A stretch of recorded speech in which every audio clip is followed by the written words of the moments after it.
അപ്പോൾ നമ്മുടെ അലിഗേറ്റർ കാറിന്റെ ടാങ്ക് ഇതൊരു ഇതാണ് വാഷ് ബേസിൻ ആണ്. വാഷ് ബേസിൻ എന്ത് ചെയ്തു, ഈ വെള്ളം പോകുന്നില്ലേ ഹോള്, അതിൽ ഞാൻ എന്ത് ചെയ്തു, MC അടച്ചിട്ട് മുകളിൽ വെള്ളം നിറച്ചിട്ടാണ് ഈ ടാങ്കിനകത്ത് അലിഗേറ്റർ കാർ വളർത്തുന്നത്.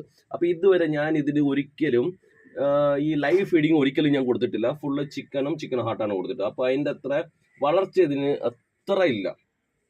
ലൈവ് ഫീഡ് അടിക്കുമ്പോഴാണ് ഏറ്റവും കൂടുതൽ ഇത് വളർച്ച ഉണ്ടാകുന്നത്. അപ്പോൾ നമുക്കിന്ന് എന്ത് ചെയ്യാം, ഞാനും നന്ദുകുട്ടിയും ചേർന്നിട്ട് നമ്മുടെ ആ നദിയിൽ പോയിട്ട് കുഞ്ഞു മീനുകളെ പിടിക്കും. മീനുകളെ പിടിച്ചിട്ട് കൊണ്ടുവന്നിട്ട് ഈ ടാങ്കിനകത്ത് ഞങ്ങളിടും.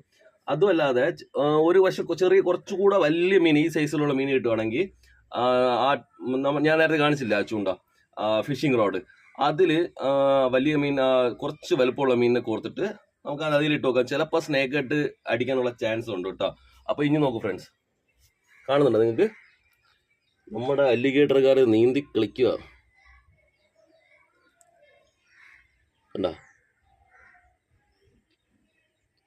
അപ്പോൾ ഈ ചെറിയ മീൻ എങ്ങനെ പിടിക്കാന്ന് വെച്ചാൽ, നാടൻ ചൂണ്ടയിൽ ഞാൻ എന്ത് ചെയ്യും, ഈ ഗോതമ്പ് മാവ്, പിന്നെ മുട്ട, അതുപോലെ തന്നെ വേറെ എന്ത് ചെയ്യേക്കാം, ബിസ്ക്കറ്റ്, പാർലേജി ബിസ്ക്കറ്റ്. അപ്പോൾ ഞങ്ങളുടെ ഇപ്പോൾ പാർലേജി ബിസ്ക്കറ്റ് ഇല്ല.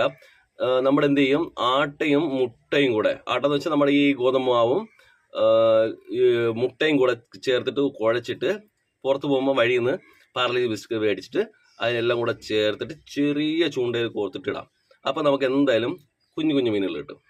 ആ മീൻ കൊണ്ട് ഇതിന് കൊടുക്കാം, അതുപോലെ തന്നെ ആ മീൻ കൊണ്ട് നമുക്ക് സ്നേക്ക് ഹെഡ് അടിക്കാൻ നോക്കാം. ഓക്കെ, വരൂ ഫ്രണ്ട്സ്, എന്നാൽ നദിയിലേക്ക് പോവാം. അപ്പോൾ നമ്മുടെ അലിഗേറ്റർ കാറിന്റെ ടാങ്ക് ഇതൊരു ഇതാണ് വാഷ് ബേസിൻ ആണ്. വാഷ് ബേസിൻ എന്ത് ചെയ്തു, ഈ വെള്ളം പോകുന്നില്ലേ ഹോള്, അതിൽ ഞാൻ എന്ത് ചെയ്തു, MC അടച്ചിട്ട് മുകളിൽ വെള്ളം നിറച്ചിട്ടാണ് ഈ ടാങ്കിനകത്ത് അലിഗേറ്റർ കാർ വളർത്തുന്നത്. അപ്പോൾ ഇതുവരെ ഞാൻ ഇതിന് ഒരിക്കലും ഈ ലൈവ് ഫീഡിങ് ഒരിക്കലും ഞാൻ കൊടുത്തിട്ടില്ല. ഫുള്ള് ചിക്കൻ ഹാർട്ടാണ് കൊടുത്തിട്ട്. അപ്പോൾ അതിൻ്റെ അത്ര വളർച്ച ഇതിന് അത്ര ഇല്ല. ലൈവ് ഫീഡ് അടിക്കുമ്പോഴാണ് ഏറ്റവും കൂടുതൽ ഇത് വളർച്ച ഉണ്ടാകുന്നത്.